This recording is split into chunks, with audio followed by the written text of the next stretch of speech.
Okay, so this is skills practice 14.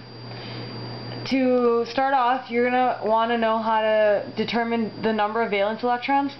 For group A elements, you just look at which group they're in to determine how many valence electrons there are. If they are in this group, then they have 1 valence electron. Here there's 2 valence electrons. There's 3, and so on. For the first problem, we have phosphorus, which is a group 5 element, which means that there are 5 valence electrons.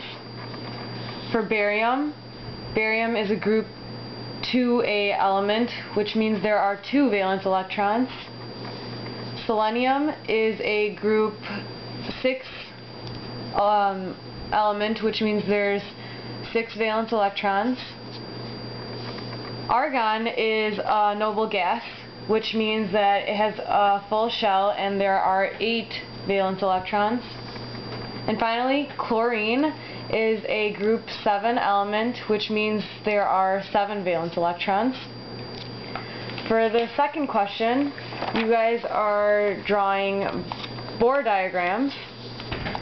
Bohr diagrams need to start off by putting a large dot in the center to represent the nucleus. And then the circles around the dot represent the number of energy levels. Open dots on the circles represent the electrons within each energy level. The first circle can have up to 2 open dots, and the second circle can have up to 8 open dots.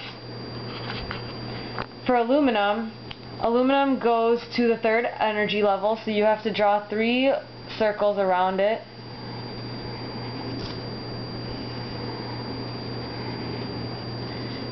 Then it has 2 electrons in the first level, so you draw 2 open circles.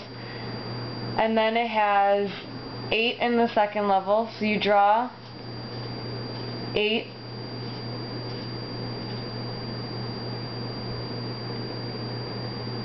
And then finally, in the last level, it has 3 valence electrons, so you only draw 3.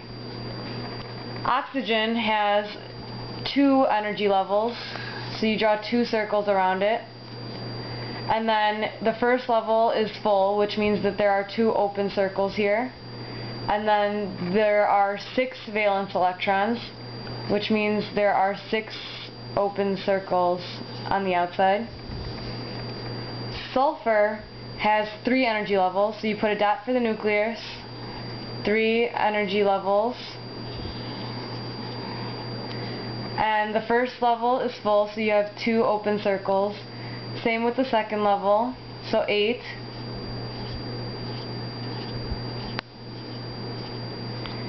And then the last energy level has 6, so you draw 6.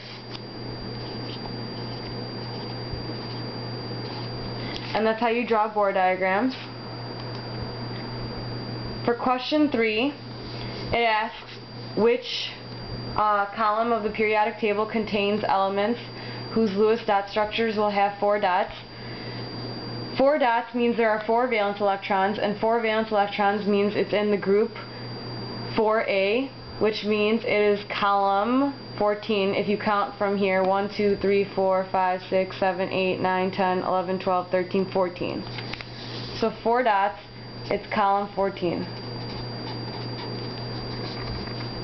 Now for the last question, you are going to be doing Lewis dot structures.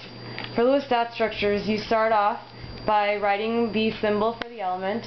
So antimony is SB.